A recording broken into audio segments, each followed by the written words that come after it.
From the AM/FM 24/7 radio network, ClearPoint Financial Solutions presents the Small Business Administration Award-winning School for Startups Radio, where we talk all things small business and entrepreneurship. Now, here's your host, the guy that believes that anyone can be an entrepreneur, because entrepreneurship is not about creativity, risk, or passion, Jim Beach. Hello, everyone. Welcome to another exciting edition of School for Startups Radio. Today is July 5th, 2018. I hope you had a great holiday yesterday. It's really weird being in the middle of the week. I had a little bit of problem with that. Today feels very much like a Monday, even though today is Thursday.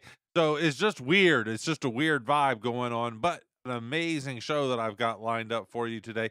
One of the top venture capitalists in the world is with us, and we have a really cool software solution that's going to impress you as well, a great entrepreneurial story. So we got a great show for you today, and as always, we really do appreciate you being with us.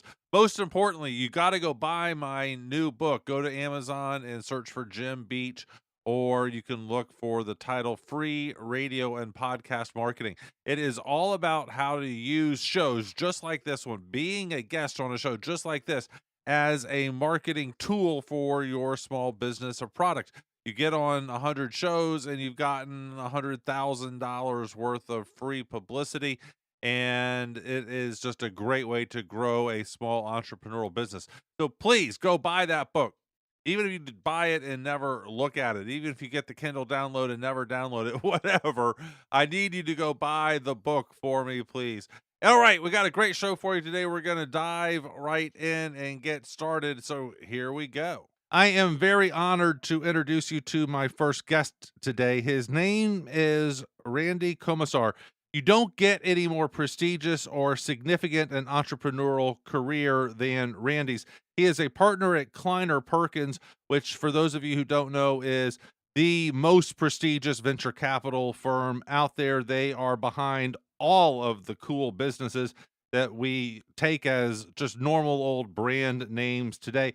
He has been part of the team that built companies like Nest, the wonderful thermostat that we have here in our house, Web TV, TiVo, Global Giving, amongst a whole bunch of other companies. He has taught entrepreneurship at Stanford, and of course, you don't get any more prestigious than that. Has also given back to lots of other companies in terms of corporate giving, and has been a part-time CEO, a virtual CEO for a lot of companies. He was CEO of some company called Lucas Arts. I have no clue what they do. And was the CFO and vice president of Go Corporation, co-founder and vice president of corporate affairs for Claris Corporation. I could go on and on and on. He is also, and what we're going to talk about today, the co-author of a brand new book called Straight Talk for Startups, 100 Insider Rules for Beating the Odds, from mastering the fundamentals to selecting investors, fundraising, managing boards, and achieving liquidity. And as I was getting to know him yesterday, we spoke for a little bit, I realized he was also the author of a book that I've read, I think 3 times now. You may remember it from the 2001 period, The Monk in the Riddle, The Art of Creating a Life While Making a Living, which is just a fantastic book. Randy, it's our honor. Welcome to the show. How are you doing today? Well, that was very flattering. It's a real pleasure, Jim. Thanks for having me. Well, we are honored to have you. You and I were having a great conversation yesterday about my thesis, and I was honored that you had taken the time to learn that about me. The fact that I don't believe in creativity, risk, or passion. I think that those are all superfluous, unnecessary pieces of entrepreneurship. You've had 24 hours to reflect upon that. What do you think of my crazy ideas now? Yeah, I find it very stimulating, frankly, because I think the assumptions often in the entrepreneurial world is that those things are really important. And you caught me off guard with your thinking, which had me sort of do some self-reflection. And I must say that I definitely I resonate with your points of view, which is that entrepreneurs don't seek out risk. They manage risk. They try to avoid it as best they can. that creativity is second to problem solving, that's probably the most important thing for a great entrepreneur, and that while passion can be very important, there's a lot more important things to being successful as an entrepreneur, like tenacity and stick-to-itiveness and grit. And so I take your point. I don't necessarily subscribe to them across the board. I do think there are different styles of entrepreneurship, different types of entrepreneurship. You and I touched upon them yesterday, where some of those things are more or less valid depending upon why you're an entrepreneur and what you're trying to accomplish.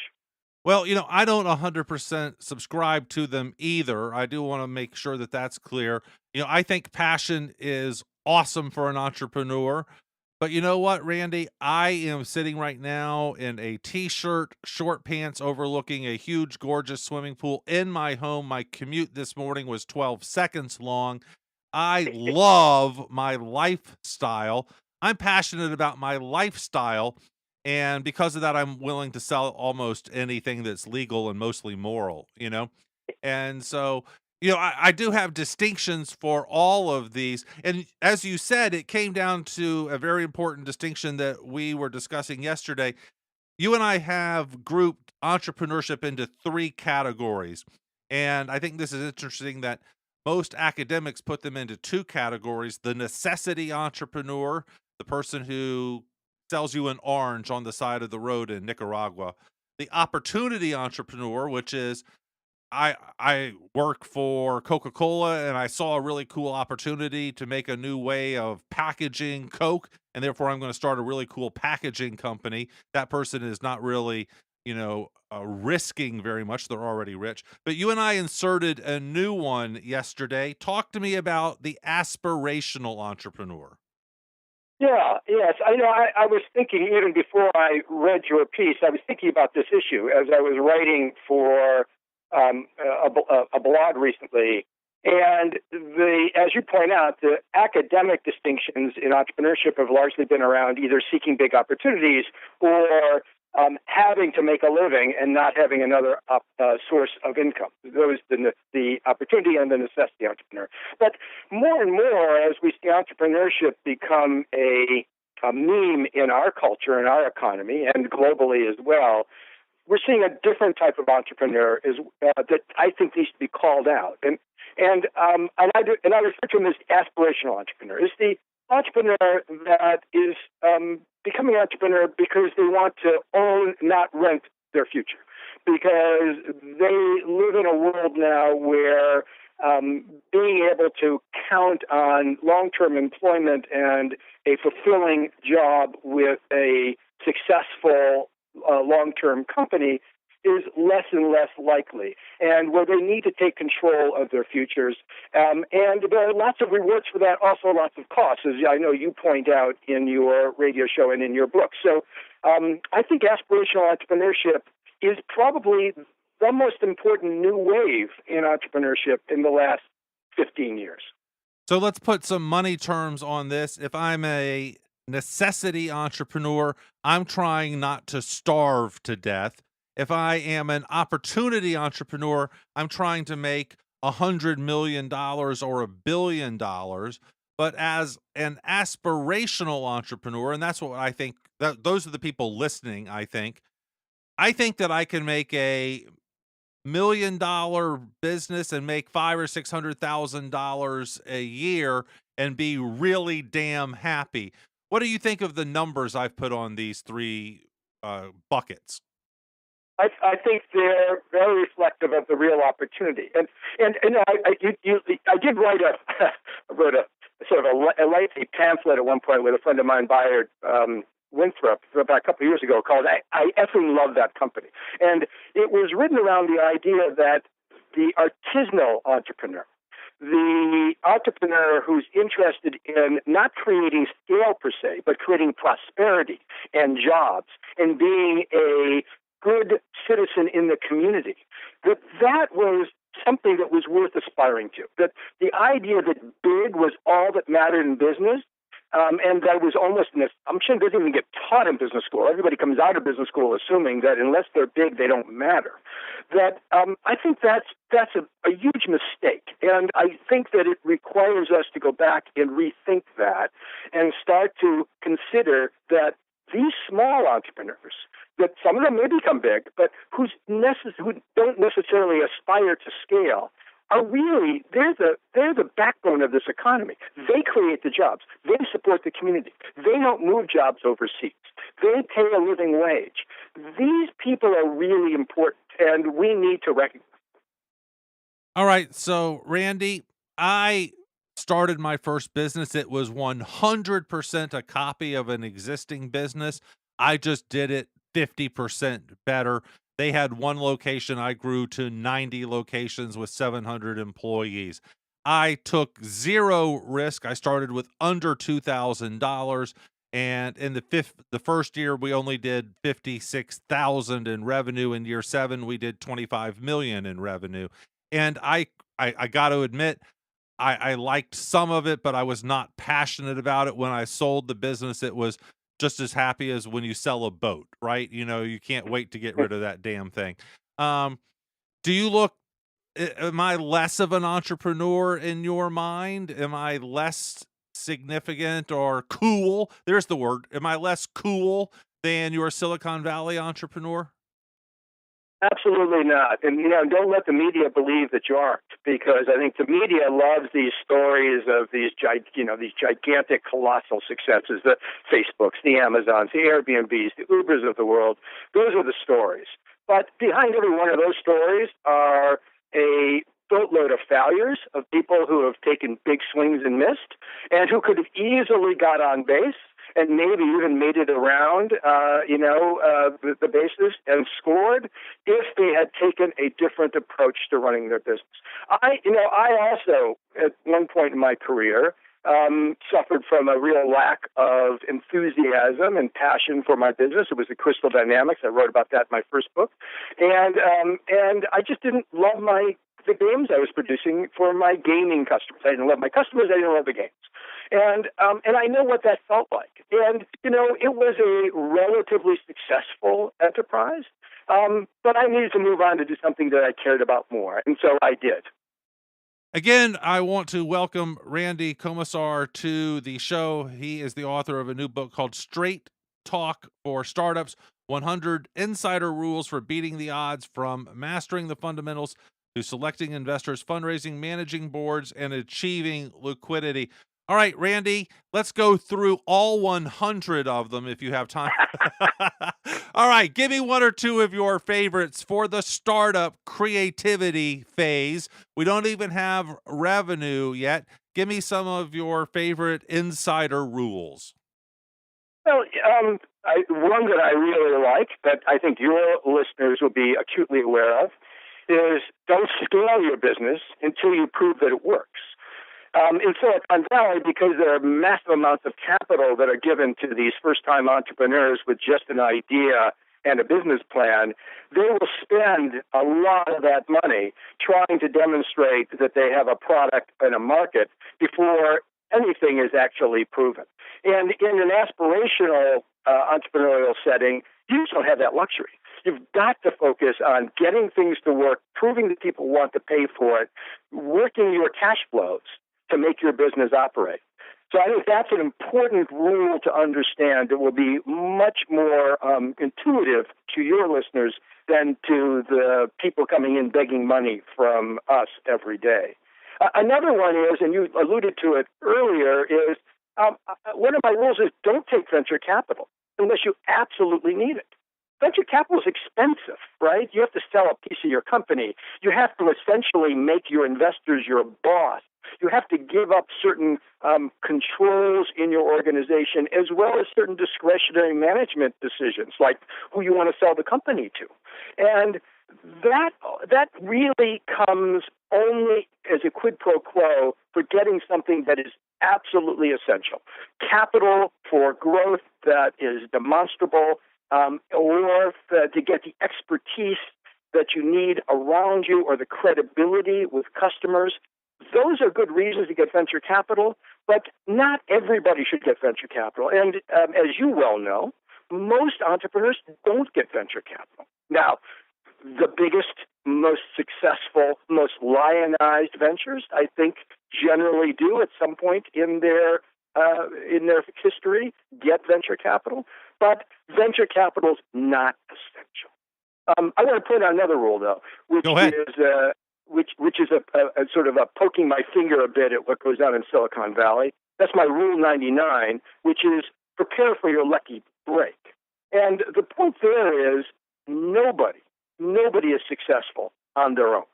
That everybody needs something to happen outside of their control for them to be successful. To find a self-made person, you have to have a very, very narrow frame of reference. And so you need to not just be excellent at what you do, but you need to be prepared for the lucky break. You need to recognize it and seize it when it happens. And I talk about examples with Steve Jobs and Bill Gates and Google that I think most people would never have heard of before because it's not part of the hero story. All right. I'm going through some of your rules now, and I just want to draw your attention and get your comments on some of them that I'm finding particularly interesting. Prepare 2 business plans. Yes. This I find is a mistake that happens a lot here, certainly with the entrepreneurs that I work with. They believe that somehow they've got to come up with a plan that forecasts their future with accuracy, even before they have a product or a customer. And frankly, if you've got a plan that proves to be true, that was created before you have a product or a customer, you are lucky, not smart. And the reason is you don't have enough information to be smart. And so I encourage people to create a base plan, a plan by which they can manage their cash flows and their expenses, and an aspirational plan, a plan that they believe from a top-down standpoint that they should be able to achieve if they're right in their assumptions about their business. And that they pursue their aspirational plan and motivate their people to pursue that plan. They incent them to pursue that plan, but they manage their business to the base plan until they have demonstrable progress on the aspirational plan. Net income is an opinion. Cash flow is a fact. Well, in Silicon Valley, you actually will have accounting talent in a company that doesn't even yet have revenues, giving you GAAP accounting rules, generally accepted accounting principles for a business that isn't even a business yet. And they start to report GAAP accounting and stop talking about cash flows when cash flow is all that matters. Basically, you're either in business or not if you've got the blood flowing through your veins to keep you going another day. And so focus on cash flows, forget the GAAP accounting business plans until you've got a profitable business that you see some sort of outcome with, or either a public offering or a sale of the company. Before that, manage the cash flow. All right, we are speaking with Randy Komisar about the new book of his, Straight Talk for Startups. And we're going through some of his poignant 100 tips that he gives for success as an entrepreneur. Operational setbacks require swift action. Rule number 26. Randy? A lot of times, when you're in a business and you start to get information that is inconsistent with your assumptions, you start to see performance in the business that is going in the wrong direction. If you've got the capital, you will persist too long in pursuing that problem. You won't be taking the information in. This is why, and another one of our rules, we talk about the fact that in a place like Silicon Valley, most businesses fail from indigestion, not from starvation. And that's because they've got way too much capital to continue to ignore the market and ignore the feedback they're getting in refining their business. It's important to act swiftly. I've never known anybody who, after having to make a very strong pivot in their business, having to change a product, having to fire an executive, hasn't come back to me and said, geez, I wish I'd done that earlier. They had all the information, their gut told them to do it, and yet they persisted because they were on a path and they couldn't get off it. It's really important to act swiftly, both for the sake of your business and also to keep credibility with your stakeholders who will be watching every move you make. And if they see you persist going down the wrong path, they will lose confidence. All right, rule number 29, I think, is one that I am going to perhaps disagree with. I can't wait to get your take on this. It's going to be hard for my listeners also. Don't accept money, investments from strangers. We don't live in Silicon Valley. We live in Valdosta, Georgia, and there aren't people in Valdosta who can fund our business. Randy? Well, let me tell you what I mean by stranger. What I mean is somebody you haven't vetted fully, somebody you haven't broken bread with, somebody you haven't spent exhausting hours with talking about not just your philosophy of the business, but your philosophy of life. Somebody who you know that you've got the right chemistry with, who you can count on, and who understands what you're doing and why you're doing it, who isn't going to be at odds with you the day they put their money in and believe that you need to change your business because they know better, who understands the pressures you're under in your family, what's going on with your new children, or what's going on with your marriage, things that are really going to be important to being able to support you in your business. You've got time to get to know these people. Take that time. What about a business plan that you see, Randy, that says, I'm going to pay myself $60,000 a year because I have to have the money. I can't self-finance this business. And I'm sorry, I know you don't want to hear this, Kleiner Perkins, but I have to take something out for me just to live. My family has to have $60,000 a year. What do you think? I think that again, it's very important to understand the situation of your founders when you invest. I think that's a very legitimate point. And the investors should understand that going in and accept that and not go walk into the first board meeting and question why they're paying themselves $60,000. Now, I actually have a corollary rule in this book, which is that your employees will need liquidity along the way. And liquidity meaning they'll need to take some money out. You know, the fact that you are hell-bent on building some big business because you're getting some early success doesn't mean that you shouldn't figure out a way to provide your people with a chance to maybe sell some of their stock or take some of their bonus to be able to make sure they're taking care of their families, that they're taking care of their obligations, and that they aren't stressed out trying to figure out how to make ends meet while you're pushing hard on the business. Randy, my favorite entrepreneurial pet peeve is the entrepreneur who already has a golf shirt with his logo on it, office space and a secretary and no sales. That's my biggest pet peeve. What's your biggest pet peeve? Well, I think my biggest pet peeve, particularly in a place like Silicon Valley, is are the founders who come in with no understanding of the business they're building, meaning that they have a vision about a product or a service or maybe even a problem that they want to solve, but really no business sense and no sense of history of what's gone on in that industry in the past. They believe that they can reinvent it de novo.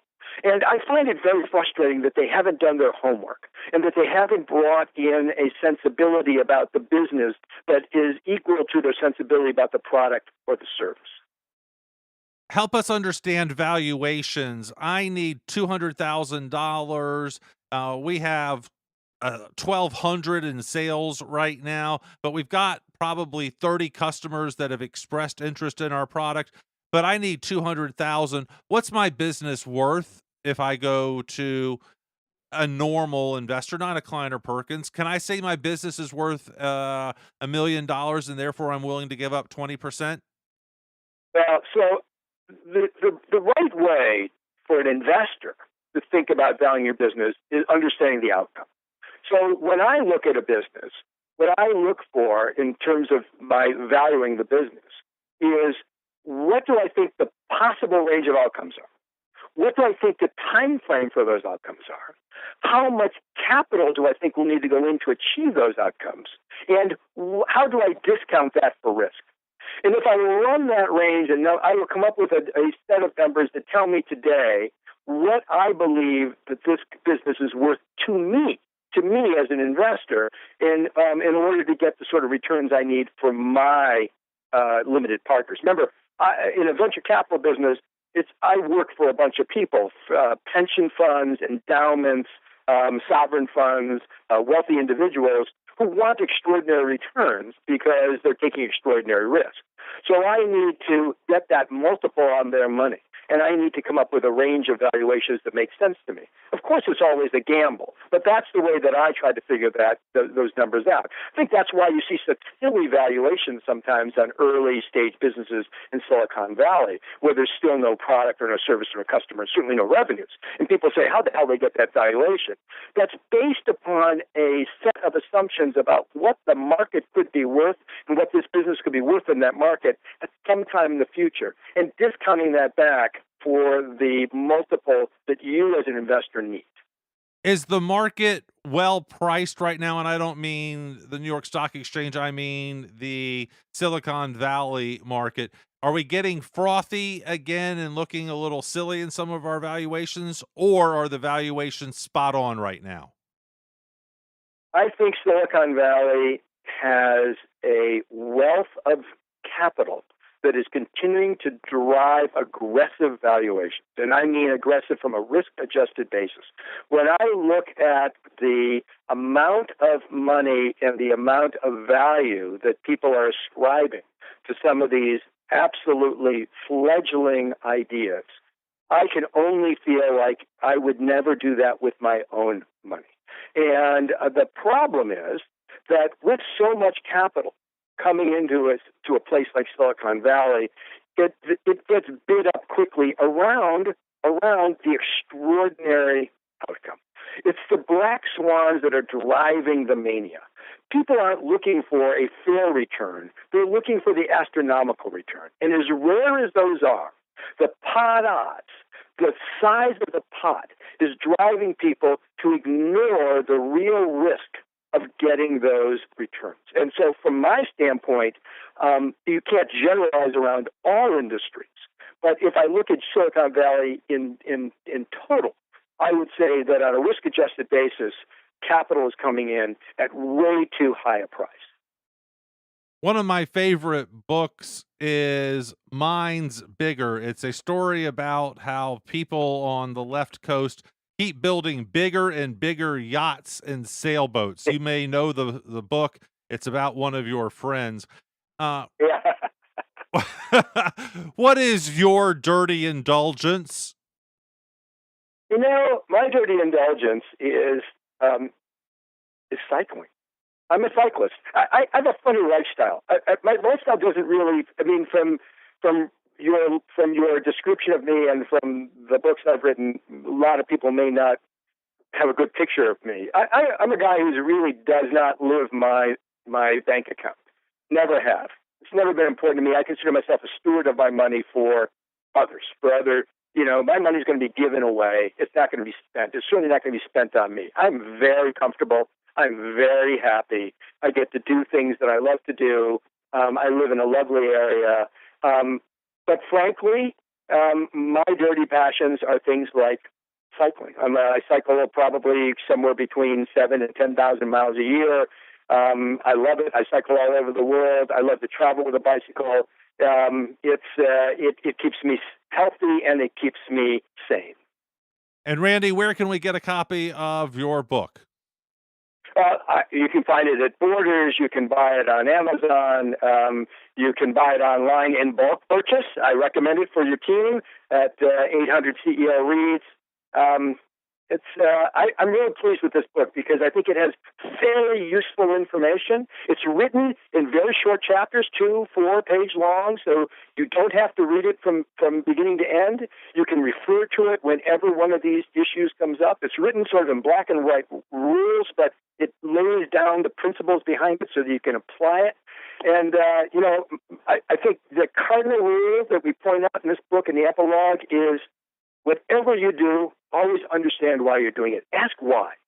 Ask why this, ask why you, ask why now. Because being an entrepreneur is hard, and you better have a good reason to do it. Does Amazon need to be broken up? Well, here's the issues, and I was quoted recently in an article in the New York Times on this when they're looking at what was going on in Europe. The antitrust laws in the United States, designed over 100 years ago, were basically focused in on two primary issues, which is your ability to dictate price and market concentration.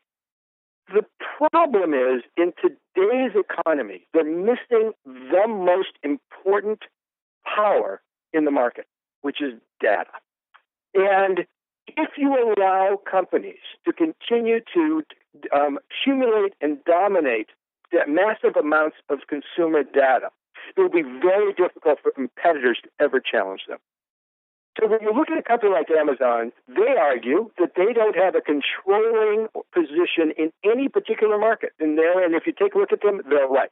They don't have a controlling position in shoes. They don't have a controlling position in consumer electronics. They don't have a controlling position in any dominant market. But across all those markets, they have gold, and that is data. And somehow we've got to figure out as an economy how we're going to manage that amount of control over data to make sure that our market continues to work properly. Look, being a monopoly is not illegal. It's exercising monopolistic power, that is. And when you've got companies where they've got so much power that the marketplace is no longer able to self-regulate them through competition, then as much as I don't like the idea of having bureaucrats regulate, I do think we've got to correct for market fallacies to make sure that small competitors can continue to challenge the status quo. Do you trust Facebook? Well, look, I'm not on Facebook. I'm not on LinkedIn. I'm not on Twitter. That was a very important decision I made 10 years ago when I anticipated that this data accumulation, and particularly data accumulation about me, was dangerous. That this Orwellian world that was potentially hovering around us, where people would now be able to not just sell to me, but predict what I do, and essentially make me complicit in my own delivery of my priceless gems, my data and information, to them for their own benefit.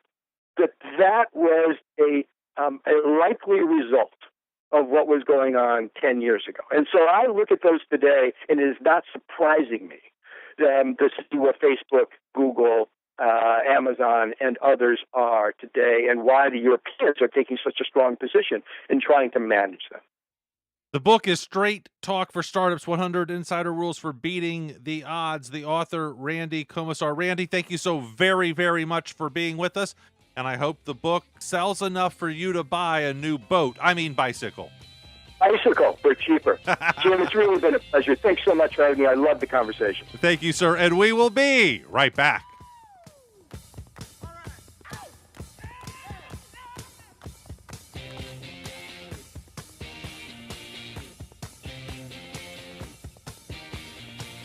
And welcome back to the show again. We sure do appreciate you being with us. All right, I am excited to introduce you to our next guest. His name is Kirk Deis. He is the CEO of two companies, both of which I think will be very interesting to us. One is called Treehouse 51. It is a marketing company. And the second is called The Bug Squasher. It is designed to track down bugs in your computer software, and we are going to talk about both of them. Kirk, welcome to the show. How are you doing today? Jim, I am doing fantastic. Thanks for giving me the time of day to chat. Well, it is our pleasure. All right, first question. How did a marketing guy end up writing bug software? That doesn't seem to match up to me. So it happened because of pain. We had this client who we were making a website for, and she was an older lady. She was in her 70s, and she wasn't very techy. She understood how to turn on a computer, how to send an email, and that was about it. And while developing her website, she shot me this email that was 10,000 words long, all single space. And within the body of the email, somewhere in the middle, it said, change this image.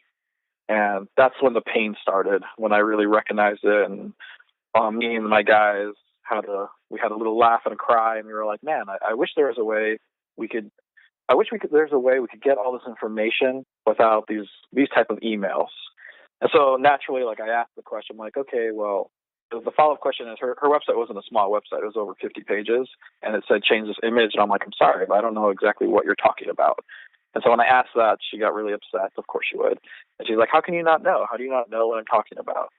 And so that was the birth of it, where I thought, man, I wish there was a way a person could report a problem on their website, and with it, I would be able to find out what URL they're on, what type of browser, what type of device. And on top of that, I wish they could send me a screenshot, annotate it, and then it just started growing from there. We started developing this idea, and then testing it internally, and then we noticed, hey, we should create a ticket inside to assign to the guys. And then we just started running with it. That is really interesting. I am working on a website right now, but it's a WordPress site. So that's going to be one of my follow-up questions. But anyway, I have been taking screenshots, importing those into Paint, circling what I don't like with a big red thing on Paint, saving it, and then sending that as an attachment to an email. I have been living the exact same pain you have, haven't I? You have. And first, on behalf of developers across the world, I want to say thank you for doing that. It does help. What's cool about this tool is it works on WordPress. It works on any type of framework, WordPress, Laravel, Wix. It's just a line of code you add to your website, and then you can take a screenshot right there from the tool. So you don't have to put it into Paint. You don't have to use a screenshot tool on a Mac. It does it automatically. Oh, wow. So what I think now, Kirk, is that you should be paying me a royalty because I had the idea too. Yeah. Because I've been doing it, so I have been using your software, just, version 0.0, the Paint version. All right. So, yeah. Okay. So my follow-up question was, you already answered it. It works for not only HTML, and I was thinking that when I saw your tool that it would be something that was for real programmers, HTML type guys, right? People writing C++, not that, but for us neophyte / intermediate people, I know enough WordPress to go in and add a post and import pictures and all of that and change some of the stuff on the homepage occasionally, but I still need a developer to do the big macro stuff, right? So your product is actually designed for me, isn't it? It is. Yeah. And the big reason why was I love WordPress. We've made so many sites on WordPress. I mean, it's kind of like when you go to a barber. If you go to a different barber and then you go back to your original and says, hey, who cut your hair like that? And it's just a preference thing. So with me, I love WordPress. My team, they're big fans of Laravel. And so the natural conclusion was if we're going to make this tool, we need to make it universal. We need everybody to be able to access this tool. So it's super easy. Once you create an account, you get a unique line of code, and you just paste it in your header, and only you can have that code. For the average consumer, so for the average guy who owns a website, you can put it on your main WordPress site. For people who are web shops or web agencies, you can put it on unlimited development sites. Okay. And then everyone can use it across the entire team, right? Right. And so the other part was the big thing about the Book Squasher is streamlined communication. How can we make communication as easy as it can be? So one of the biggest things when you're making a website, in the perfect world, you never touch the live website. You only make changes to your development website. Yeah, But right. Yeah, right. yeah, exactly. But In I live reality, in America. I don't live, that never yeah, happens. I'm always on the live site. never happens. Exactly. In reality, there's just not a budget for it. There's not time. We need changes. We need them now. So one of the features we included in the bug squasher is once you install it on your website, you can whitelist IP addresses. So let's say your team is 7 people. You can put their IP addresses within the bug squasher, and only those 7 people will see this tool. Meaning your site never has to go down. Meaning if you don't have a development site and you want to put it on your live site, your current traffic won't see this tool. So it won't interfere, and you won't be like, oh, I have to wait till midnight to use this. All right, let me translate that into my life and the lives, I think, of a lot of our listeners. We use a lot of Upwork, right? We do a lot of outsourcing. So I need something done to my website that I can't do in WordPress. I just don't know. I'm not there yet. And so I go on one of these gig economy websites. I post a thing, hey, go on my website and do this. But using what you just said, I could whitelist just the one developer in the Philippines or India that I've chosen, give only him or her access to fix it and see it, and yada yada yada. Did I get that right? You did get it right, except you would put, in this scenario, you'd likely put in that person, the freelancer overseas, and then you'd put in your IP address. Okay. So you would give them access to the dashboard, and they would have their own. So they'd have their own dashboard that's like the team dashboard for them, where they only see their tickets. And then you'd go on your website, you'd report a bug, and then that bug would get filtered into their dashboard. All right. Very cool. I really like this. This is fantastic. All right, get salesy and tell me how much it costs and all of that stuff. So our price, it starts at $29.99 a month, $29.99. We have 3 different packages. It starts at $29. It goes all the way up to $99 a month. The difference between the packages is how many bugs you can report. So the first package, it's over 100 bugs you can report, and then it just goes up from there. All of them, I'm sure you're familiar with project management tools like Asana, Podio, Basecamp. Trello. Trello. Yeah, that's the one I use. A lot of them, what they do is they say like, okay, you can have 2 people on on this platform, and then we're going to start charging you when you get to 3, or you can have 5 people and we start charging you more. We don't get you on any of that stuff. You can have as many people as you want on the platform, so that's all included. You can add it to as many development sites as you want. So if it says, an example, dev.treehouse51.project name, you can put it on as many of those development websites. If it's a live site, you can only be on one live site, and you have to get a new plan for that. And then we do have a promo code for you guys. It is the number 20 and then school, capital S, one word. And it's for 20% off. So if anybody's interested in giving it a test, you can have a little bit of a discount there. What is the code again? Say it one more time. It is the number 20 and then school, all one word, and then capital S, 20 school. Okay, fantastic. We really appreciate that, and I hope that some of our listeners are smart enough to go and get that freebie. Thanks a lot for that, Kirk. Yeah, of course. We are speaking with Kirk Deis about both of the companies he was running, and he has one more thing he wants to tell me about thebugsquasher.com, and then we're going to talk marketing for just a minute. So you're adding a new feature that you just told me about off air. It sounds really cool. Tell our audience also. Yeah, so we did a beta launch of the Bug Squasher, and we had our client base using it, and we had such a positive response. We thought, how can we streamline communication even more? So one of the new features that we're going to be releasing is the ability to hit record, and when you hit record, it'll record what's on your screen. So you won't have to take any more screenshots. You won't have to type anything. You'll just hit record, and then all that information will live in the Bug Squasher. All right. Another great feature for the product. Kirk, let's change gears. Tell me about Treehouse 51. Are there really that many tree houses that need to be marketed around the country? Yes, there are. Yeah. Tell me about the business. Yeah, so Treehouse 51, I I say I am the CEO and founder, but I am 100% with the guys in the trenches doing the work too. We're not a large agency. We're a medium-sized agency. We got about 12 people here. Everybody wears a ton of different hats. We work with brands across the U.S.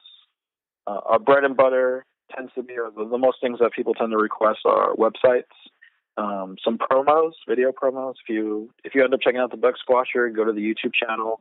We've got a ton of videos there you can see, or you can check out Trust 51's YouTube channel for videos too. And then PPC, content creation, email marketing. Those tend to be the services that people are most interested in. All right. How'd the business get started? Did you bootstrap it and start with one person? How'd you get your first client? Give me a history lesson of the early days.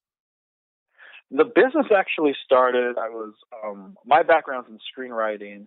So I did some screenwriting for motivational speakers, small websites, small video games, nothing really impressive.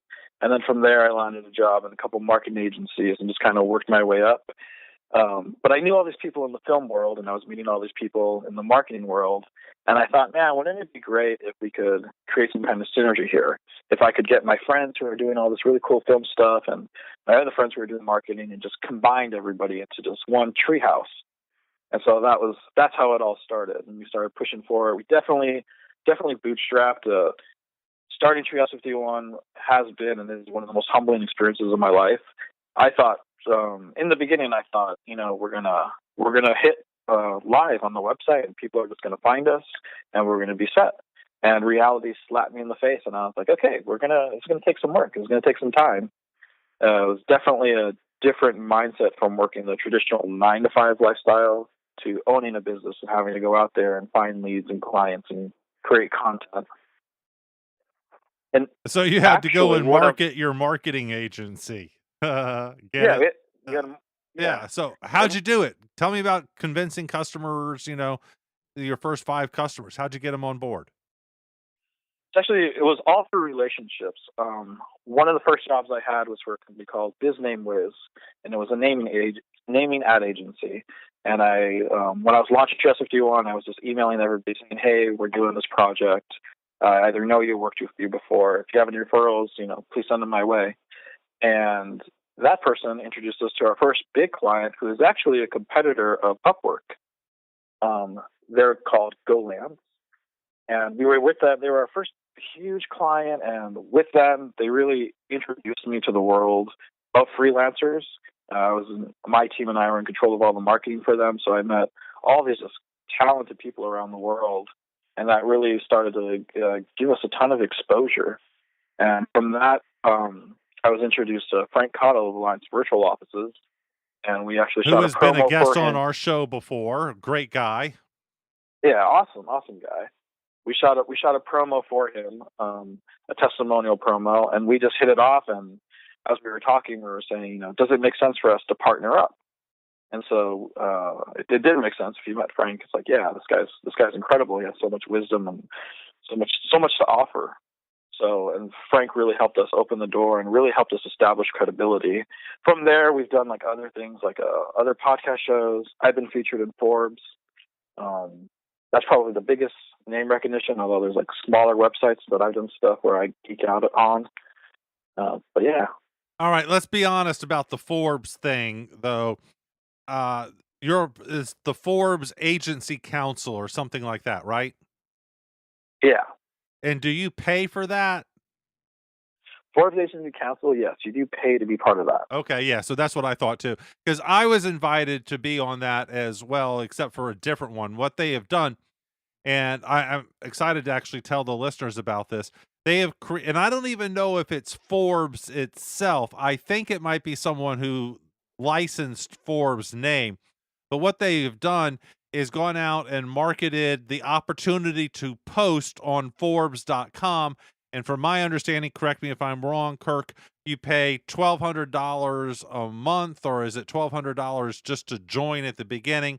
And then you get to post things, and then you get to say, I am a Forbes.com writer, which to a lot of people will sound really damn cool. You might actually get some real traction from it and some real business from it. But the most important thing is you get to brag, hey, I write for Forbes.com, and everyone's like, ooh, wow, you must really be a really good marketer if you're writing for Forbes.com. And then you build your business that way. How did I do describing it, Kirk? What grade would you give me describing the whole model? I'd say I'd give you like an A minus. I think you pretty much hit it. It is, they invite you to be part of it, so you have to have some type of following. Yeah, but I've had friends. So I got got some of my friends invited, so it's easy to get invited. If you're a listener and you want to get invited, email me and I'll get you in. But keep going. There you go. And then you're absolutely right. Having that clout to say like, okay, I've written for Forbes. That does open doors. That does get people's attention. That does get people to stop and be like, oh, okay, what's going on here? It gives you more credibility. You know what you should do? I have another idea.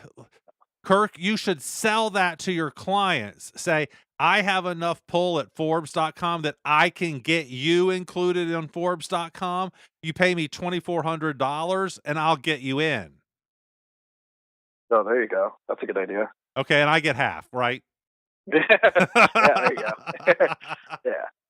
From a marketing standpoint, the biggest benefit is that backlink. So that Forbes.com, all content is published on Forbes.com, and then it'll say like Forbes.com, Forbes Agency Council, whatever the title is.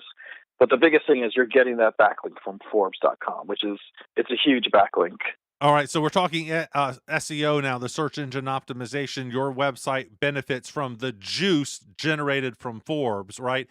I have had conflicting stories on that. I have had SEO experts tell me Forbes is actually on Google's blacklist. Oh, how come?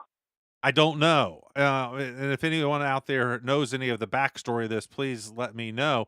But I actually, one of the reasons I didn't do it, Kirk, is because I was told there would not be any positive SEO traction juice. I'm trying to use words that everyone will understand. There won't be any positive benefit to it from an SEO standpoint. Have you found that there is? Has your page score gone up? We have seen it. We have seen website traffic, and we have seen it go up slightly. Okay. So it's working for you. And it's still early on. So maybe like after some time passes, maybe Google will say like, wait a minute, this is Black Hat. So this is the first I've heard of that. So I am not sure. Okay. But so far that's been positive. I heard it from a millennial, Kirk, so we have to discount it by like 90%. Kirk, I love everything you're doing. I'm excited for your businesses. You are a great entrepreneur, and I appreciate you being with us. How can we hire you? How can we get you to get us included in the Forbes Council? And how can I get the bug squasher? Cool. So if you want to get in contact with me, you have two options. Option one is you can connect with me on trails51.com. You can just fill out that contact form. The team will assign it to me. Or you can go to thebugsquasher.com. You can also just hit contact, and then the team will also assign it to me. It's like the team doesn't want to work. They just assign these tickets to me, and they're like, here, Kirk, this is for you. So either way will be probably the easiest way to reach out to me. Well, fantastic. I appreciate it so much. Great stuff, and I hope you'll come back soon. I hope you'll send your clients. Thanks for having me. Have a great time. Well, you know what else you can do? You can say, hey, I can guarantee you I'll get you on a nationally syndicated radio show, and then you can call me and I'll put your clients on the radio show and you can charge them $500 for that. Boom. That's a great idea. I'm giving you... I think you just wrote our marketing plan for the next year. Kirk Deis, everybody. Thank you so much for being with us. You've been a fun guest. Thanks for having me, dude. And I hear the background music playing, which means we are out of time. I want to thank Kirk and Randy for being with me today. Thank you for listening, as always.